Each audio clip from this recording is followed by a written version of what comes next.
Huntsman, Jr.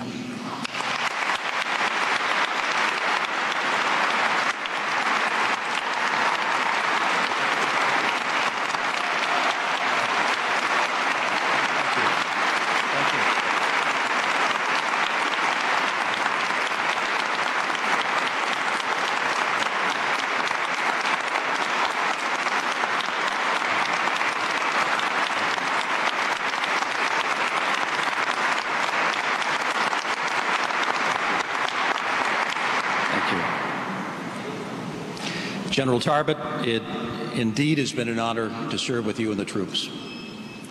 Former governors and first families, President Monson, Bishop Wester, my fellow Utahns.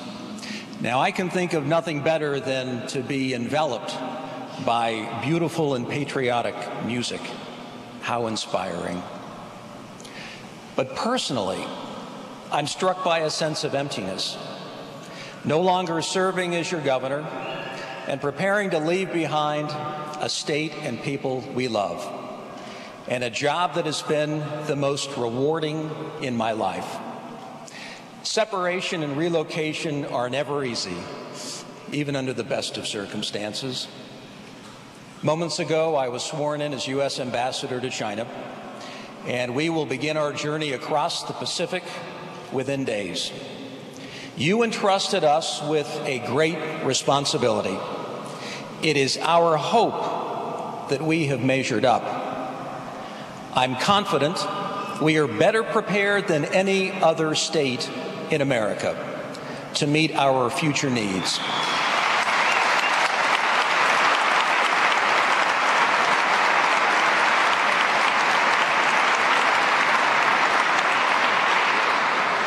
As always, I wish to publicly acknowledge and thank my best friend, Mary Kay, for her extraordinary and oftentimes unheralded work for this state. Thank you.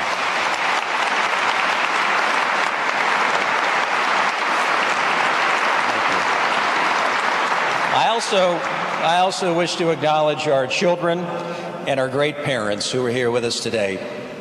To the cabinet and staff and public employees who have been so committed to a forward-thinking vision for this state, my deepest thanks and appreciation. You have served competently, transparently, ethically, and harmoniously, or as my daughters would say, drama-free, in a way that has recognized the average citizen, the taxpayer, who makes it all possible and worthwhile. Now, the man who's about to take over, Lieutenant Governor Gary Herbert, and his lovely wife, Jeanette, the former Miss Springville, has been a dedicated team player who's shown a sense of service and devotion that will ensure continued success for a state that deserves only the very best. Thank you, Gary.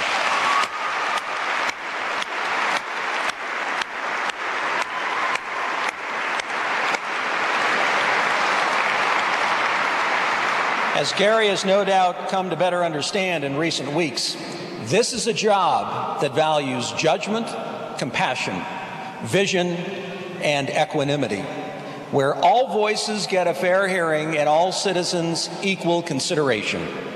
Gary, I'm turning over to you a significant treasure. Your goal is to enhance its luster. I know you will thrive, my friend. As governor, my goals have been to represent the interests of all Utahns in ways that have calibrated policy decisions not based on today, but on tomorrow. Not based on insolent rhetoric, but on real results and the practical realities of the world. My grandkids will know if we've succeeded or not, as opposed to today's political pundits who oftentimes live in a world of partisan labeling. Now, since I'm not here asking for anyone's vote or concessions from the legislature, this becomes a rare, liberating moment in politics. So I hope you'll allow me to reflect for just a moment. First, although not always easy, every day in this job, serving the people of Utah has been a privilege. In return, we have felt enormous support, particularly during a challenging transition that will take us halfway around the world. Our family cannot thank you enough. During this journey in office, I've had occasion to visit National Guard troops in the battle zones of Afghanistan and Iraq. I've sat with newly immigrated families from throughout the world and sensed the vibrant enthusiasm they bring as a new generation of Utahns.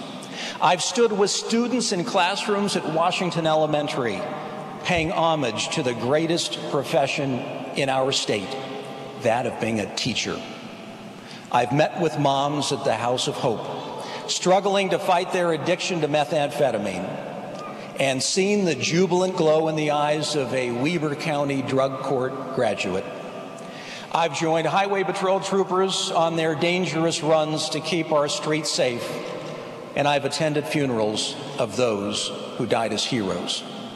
I've traveled on two wheels to the most desolate yet ruggedly beautiful spots of our state, and I've hosted heads of other states and nations in the grandeur and urban splendor of the governor's mansion. I've walked shop floors from Logan to St. George with entrepreneurs who were betting everything on their latest dream and innovation. I've seen the sheer desperation of dreams shattered in communities like Huntington during times of tragedy, only to witness a spectacular rebirth driven by citizens and neighbors who really care. And during this time of war, I've even felt the pure exhilaration of families reunited with whom I've shed a tear or two. In the end, regardless of geography, religion, or social status, all Utahns share a common journey and an enduring sense of hope for a better tomorrow. You see, we're all Utahns, a term that is increasingly difficult to define. But as I conclude, at least I must try. As Utahns, we love our land and our freedom. We have a deep sense of patriotism, even if based on diverse experiences.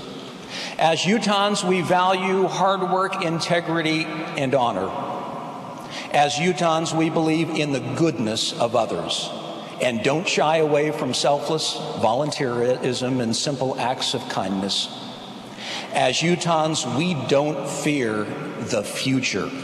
We embrace it with a sense of pragmatism, determination, and even a progressive spirit that speaks to preeminence, that which makes its citizens, all its citizens, proud to call Utah home. I call it the greatest state in America, not because we're perfect, not because we're without challenges, but because Utah represents more than any state I know, the attitude that will increasingly define the future of this great nation of ours, a state my family has been deeply humbled and honored to serve. May God bless our resilient republic and the great state of Utah. Thank you all so very much.